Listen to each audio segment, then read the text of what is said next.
8 marzo davvero speciale quello che i solisti veneti, diretti dal maestro Claudio Scimone, hanno interpretato mettendo in cartellone 6 composizioni di altrettante compositrici, donne, di 5 continenti. Questa Orcinus Orca, ispirata alla cavalcata delle balene, scritta dall'australiana Cassie Tu, ha aperto un programma apprezzatissimo che ha presentato alcune pagine di musica che difficilmente entrano nelle grandi sale da concerto.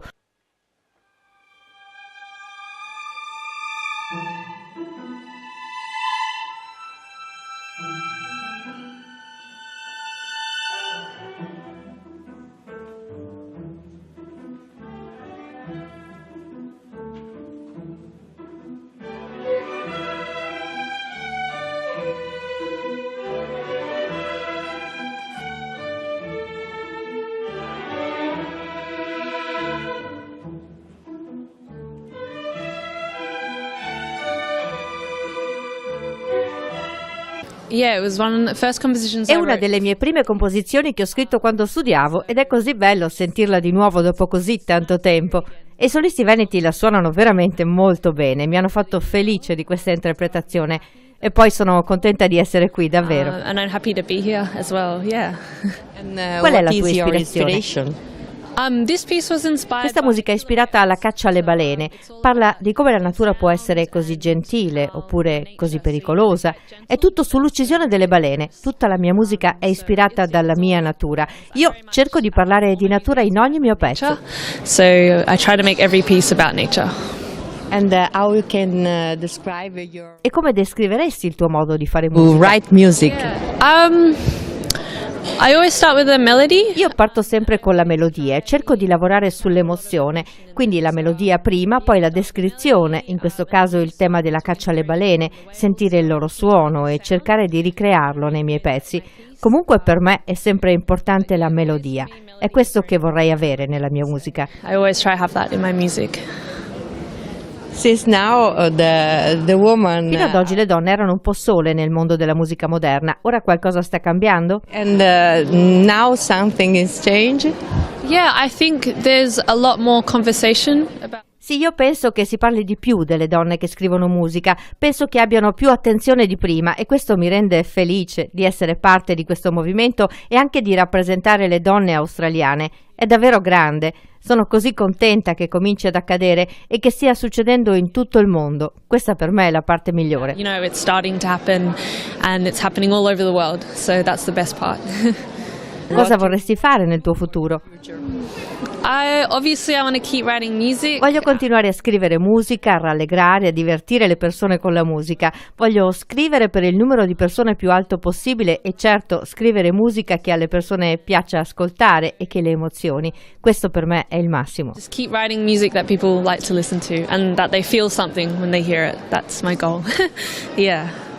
Un programma davvero molto vario e sorprendente che ha mostrato stili e caratteri diversi. Un frenetico dialogo tra violini ed archi nella pagina di In Passages dell'americana Ray Worthington.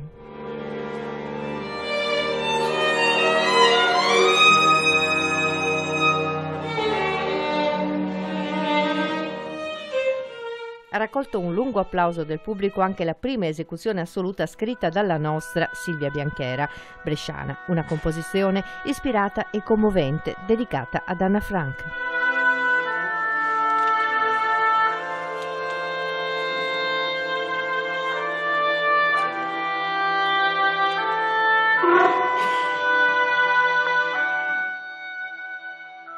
Non è facile vedere la musica scritta al femminile protagonista. Tengo io, grazie. Sì, è una serata speciale per tanti motivi. Innanzitutto perché appunto è l'8 marzo, quindi è la nostra giornata.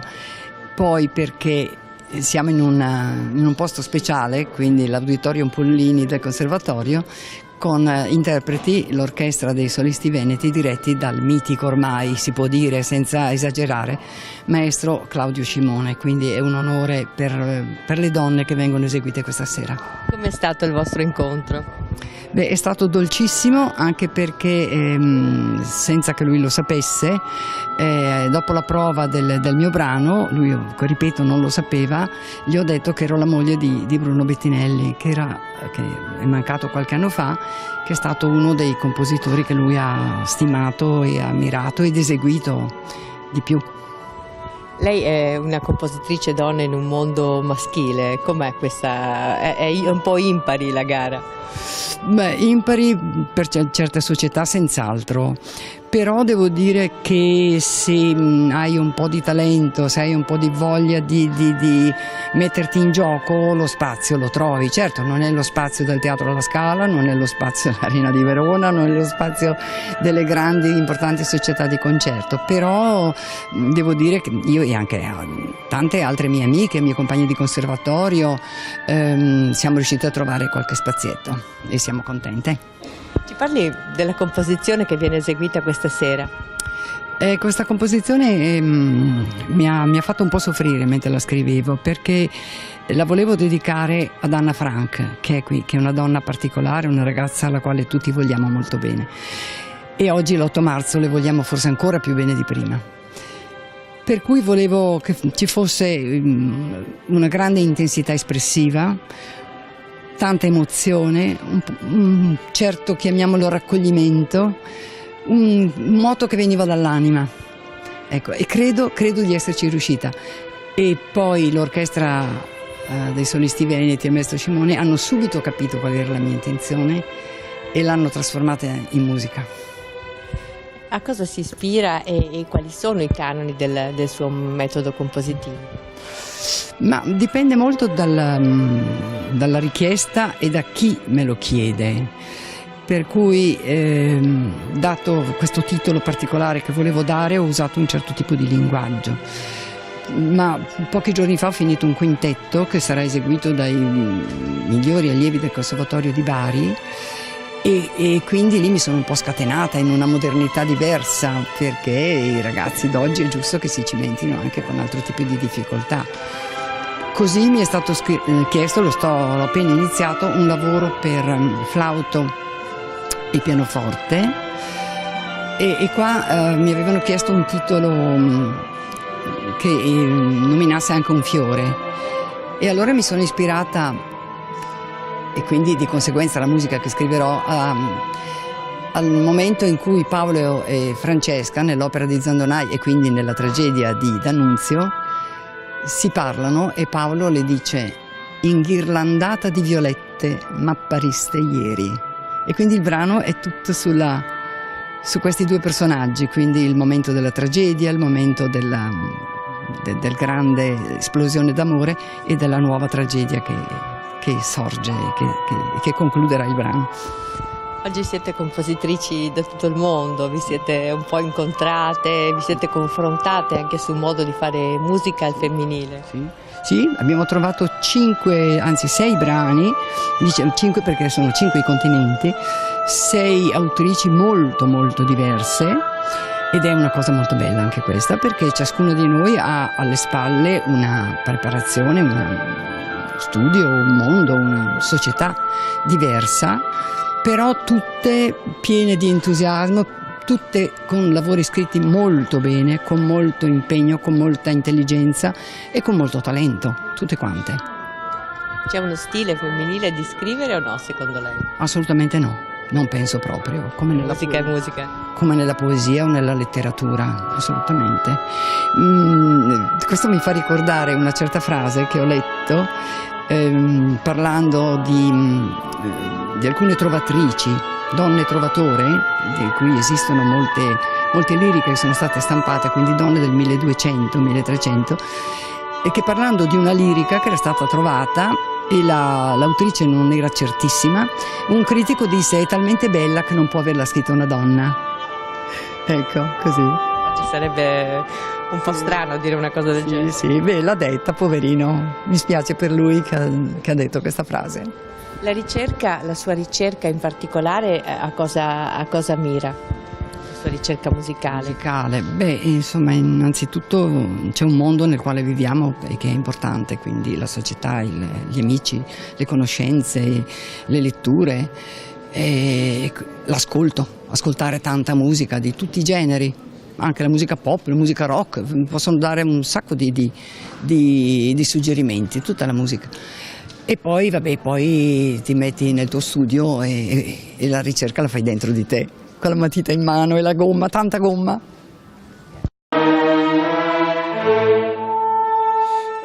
Piena di ritmo e sorprendente nell'uso dello strumento solista, il fagotto, la masada di Jean Zaidel Rudolf dal Sudafrica.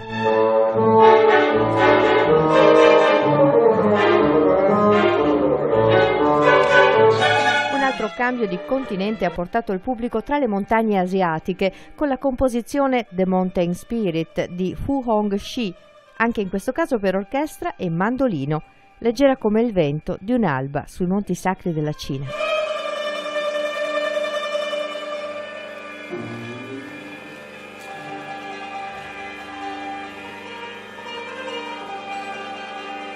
Alfa, origine del tutto, è il tema scelto da Anna Stereopoulou per clarinetto, corno ed archi.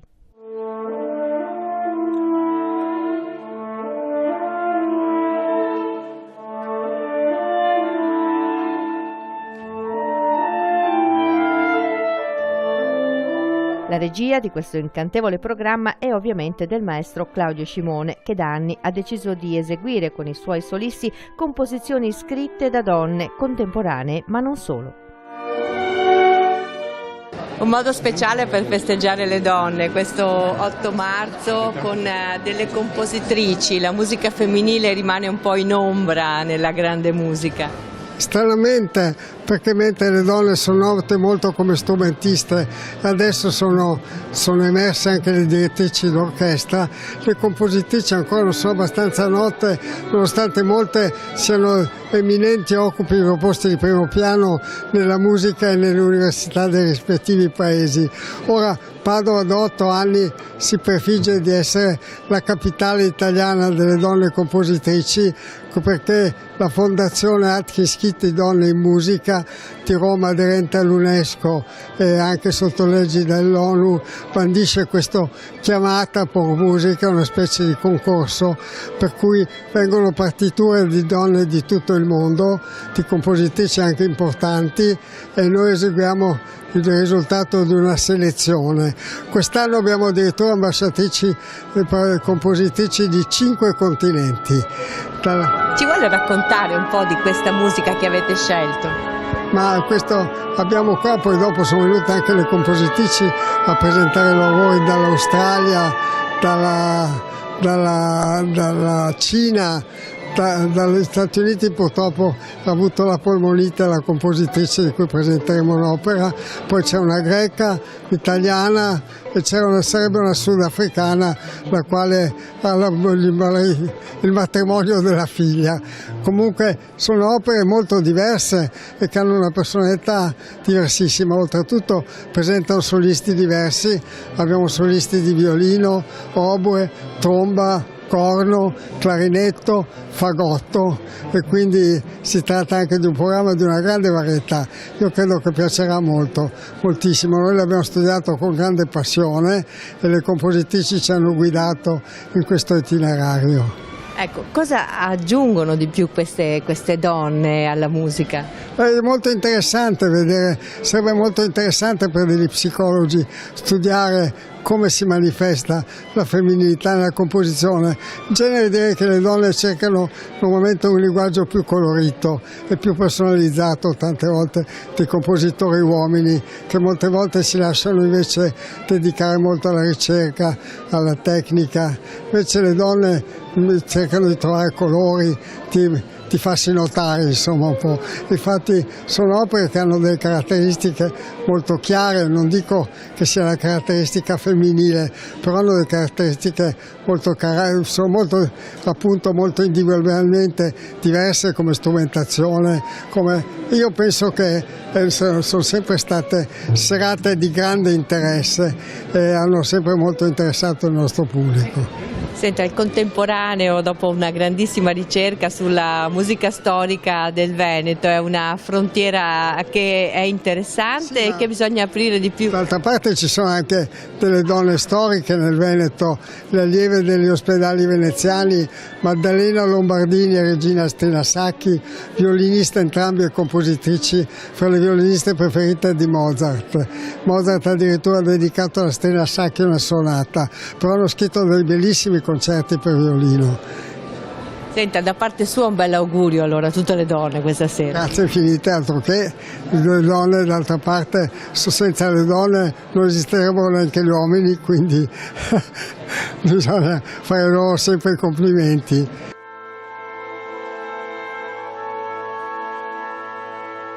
Una serata che il pubblico ha applaudito con passione vera, segno che i tempi sono maturi per cambiare genere anche a teatro.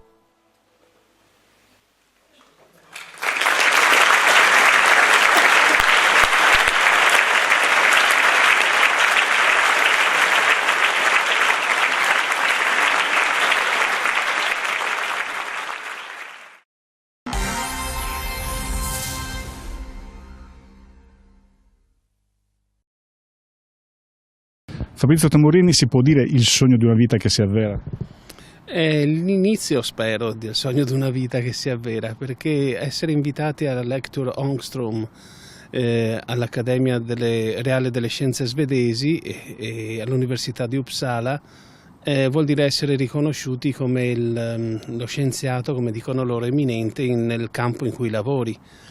Allora, quando mi è arrivata sta nomina, ancora a novembre, sono rimasto un po' stupito perché insomma, è un onore enorme, perché i miei predecessori, certi di loro sono arrivati a premio Nobel in pochi anni, altri a premio Crawford, altri sono fortemente candidati al premio Nobel come Anton Zeilinger, poi c'è il premio Nobel per la chimica, quello che ha inventato il microscopio STED, quindi sono grandissimi nomi nella ricerca.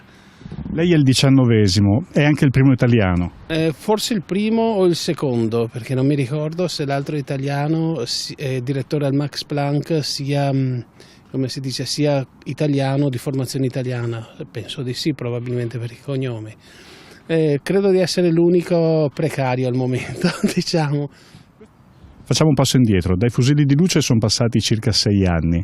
Ecco, in questi 6 anni, oltre appunto al fatto di poter essere conosciuto meglio al mondo per questi suoi studi, dal punto di vista pratico come è cambiato il punto di vista contrattistico? Beh, allora io dal punto di vista contrattistico in Germania avrei ancora una posizione di professore, cioè sarei lo scienziato residente a Karlsruhe. Ma dopo questa nomina penso di fare il colpo di matto e scappare via e andare verso l'avventura, perché ho delle idee ben precise su come magari andare un po' oltre a quello che sarà la lecture. È come se il vecchio Ferrari ti avesse chiamato a fare una prova nelle sue macchine in Formula 1 negli anni 70. Quindi cerchi di dare il massimo, cerchi di fare il salto e dopo si vedrà. È un salto ulteriore quindi questo che permette la partecipazione alla Ångström?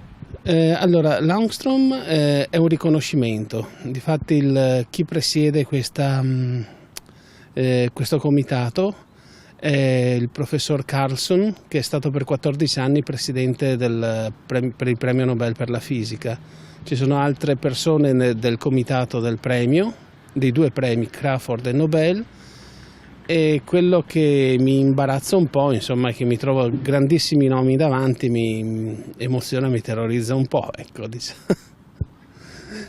Davvero una prova ulteriore. Come ci si prepara? Lei intanto da quanto tempo lo sa, quanto tempo ha avuto per preparare questa lecture? Allora, lo so da fine novembre, quando mi hanno chiesto gentilmente se accettavo di essere il loro lecturer. Diciamo che ho accettato con molto entusiasmo, che non gliel'ho fatto vedere esattamente quando uno tira un urlo così. No, a parte gli scherzi, ho accettato subito e ho chiamato dei miei colleghi per vedere un po' com'è la situazione, anche perché alcuni dei predecessori come Anton Zeilinger, Aspelmayer eccetera sono dei miei amici, hanno avuto anche loro la lecture. È una cosa, spero, tranquilla. Devo passare una settimana circa in Svezia, fare la lecture, poi interagire con accademici, studenti lì a Uppsala, poi a Stoccolma, e sarà un periodo abbastanza intenso. E andrò un po' prima per prepararmi col mio collega Tide, che adesso è in pensione, e quando lui ha saputo della lecture è stato felicissimo, perché era... non facendo parte di quel comitato un po', diciamo, esclusivo, e ha detto è fantastico, è più contento di me. Avete lavorato molto assieme con Tide? Tide difatti era venuto a cercarmi nel 2006-2007, quando lavorava ancora nella parte ottica legata all'astronomia. Poi del 2011-12 abbiamo fatto i primi esperimenti radio e stiamo continuando a lavorare assieme. Quindi è una collaborazione che ha sempre funzionato, anche se a distanza. Ci descrive o ci elenca quali sono gli studi che hanno portato a questo invito per la lecture? Allora, quelli che hanno portato a questo invito sono stati quelli applicati all'astrofisica, quella della rotazione dei buchi neri che può essere rivelata con la vorticità elettromagnetica, la super risoluzione, e quella parte applicata alle telecomunicazioni, cioè ci sono sistemi di multiplexing che trarrebbero benefici di stabilità e trasmissione dati adottando delle forme d'onda come quelle a vortice. Infatti su quelle sto lavorando adesso e ci sono delle novità interessanti, ma non ne posso parlare. Novità continue comunque in ogni caso, da quando è uscita la notizia, diciamo, ripetiamo, dai fusilli di luce in poi, insomma, c'è stata un'evoluzione continua, costante, lei nei suoi studi. Sì, ho anche collaborato con una multinazionale, abbiamo lavorato assieme per 3 anni, visto i limiti, i pregi, eccetera, di questi vortici nel campo delle telecomunicazioni. E il bello è che il lavoro di San Marco è diventato una delle basi di discussione e di applicazione per tanti lavori in ingegneria, tecnologia, eccetera, eccetera, uno dei più citati in letteratura adesso. Ecco, come viene applicato, per esempio? Allora, ci sono parecchi lavori che li utilizzano per multiplexing, per studio per applicazioni, per esempio a telefonia mobile, a punto a punto, e i cinesi stanno lavorando moltissimo su questo settore e ogni volta per fortuna riconoscono il primo passo è stato fatto qui a Venezia. Ecco, oltre a riconoscere c'è anche qualche proposta da questo punto di vista. Lei ha avuto in questo caso approcci in questi anni con multinazionali europee o anche di tutto il resto del mondo? Allora, recentemente anche cinesi, eccetera, eccetera, però non mi piace tanto viaggiare, quindi sono abbastanza pigro di natura. Finché mi portano le 4 ruote, ok, dopo è un po' più complesso. Gli sviluppi non ci può dare anticipazioni particolari, però dove possono portare, questo almeno sì, una strada indicata di quello che sta verificando in questo periodo? Ci sono sistemi di multiplexing che permettono di avere almeno un raddoppio stabile della banda, anche per oggetti in movimento, e lì diciamo con miglioramenti notevoli rispetto alla tecnologia che c'è adesso. Solo che sì, è questione di qualche mese, penso. Ecco. Per le applicazioni invece, questo è un altro tasto dolente.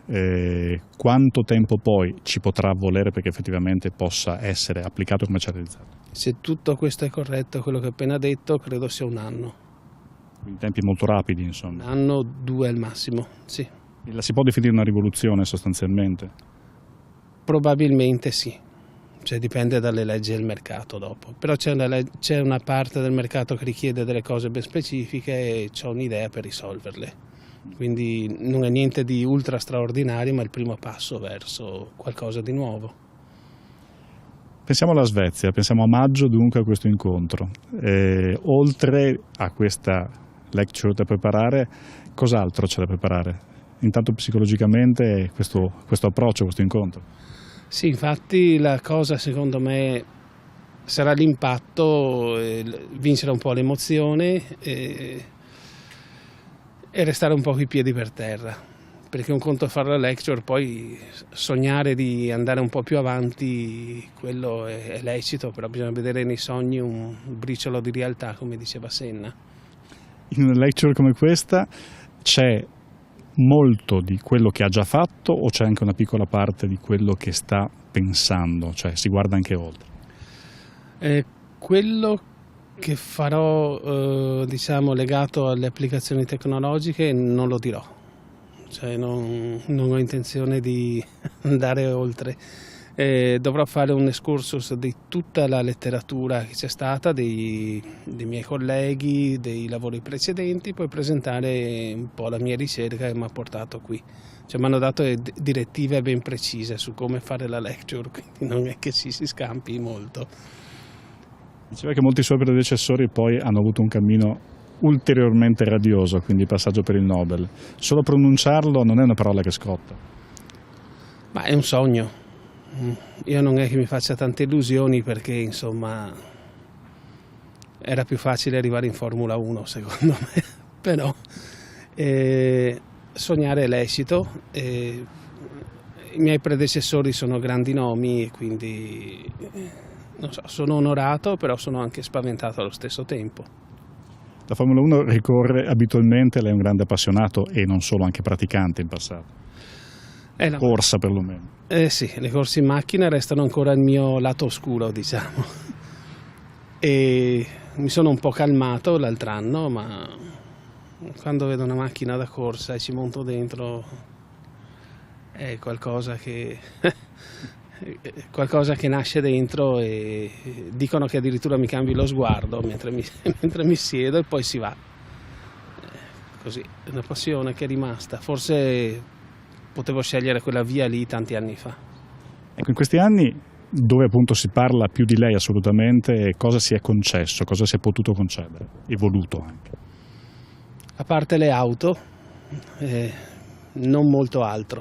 Cioè, ho un paio d'auto storiche con le quali ci faccio qualche corsa ogni tanto, ma nulla più. Il resto resta passione per la fisica. Ci raccontava, ci diceva prima che gli orizzonti lavorativi anche da questo punto di vista potrebbero e devono cambiare in qualche modo rispetto al risultato della lecture.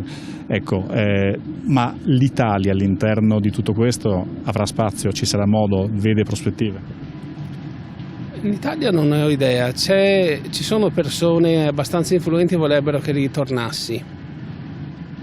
Vediamo, non lo escludo, ma non è che sia in cima della lista, ecco. Mi piacerebbe avere un gruppo un po' più stabile, ben finanziato, perché ho delle idee ben precise adesso. Tra professore precario in Italia e in Germania che differenze ci sono? Di stipendio, soprattutto di organizzazione. In Germania mi hanno sempre trattato bene. Sì, non dovrei lamentarmi, anzi. È che ho detto che adesso vorrei rivedere un attimo se rimanere o no dopo questa cosa. Dimensioni di stipendio, ci può dare un ordine di massima, doppio, triplo, circa? 3 volte. Ed è una condizione tipica anche in altri paesi europei? Sì, abbastanza. Solo l'Italia spende molto poco in cultura, hanno sfasciato le scuole di ogni ordine e grado, è un disastro completo. Se non si formano le future classi dirigenziali e classi lavorative con una buona scuola, c'è nulla da fare, diventa un paese allo sbando dopo. E dare pochi soldi alla ricerca sono soldi che tornano prima o poi a lungo investimento, e lì manca la lungimiranza. Quello che vedo dell'Italia. Parlava della Cina prima, lì ci sono molti soldi a quanto pare, e c'è questa lungimiranza anche. I cinesi si muovono in blocco e sono determinati, lavorano su tempi lunghi, è impressionante, perché se fate un conto, loro hanno 47 milioni circa di pianisti, di gente che suona il piano a alto livello, circa la popolazione della Spagna, quindi puntano su grandi numeri. Lo stesso nella scienza, e addirittura hanno passato gli Stati Uniti, a quanto sembra, nella produzione scientifica di qualità e non solo di quantità. Sì, ma diciamo che non sarei molto contento di andare lì. Ecco, lavorarci sì, ma stabilirmi lì no. Ecco, le radici sono qui ben piantate. Più che altro le abitudini, diciamo le abitudini.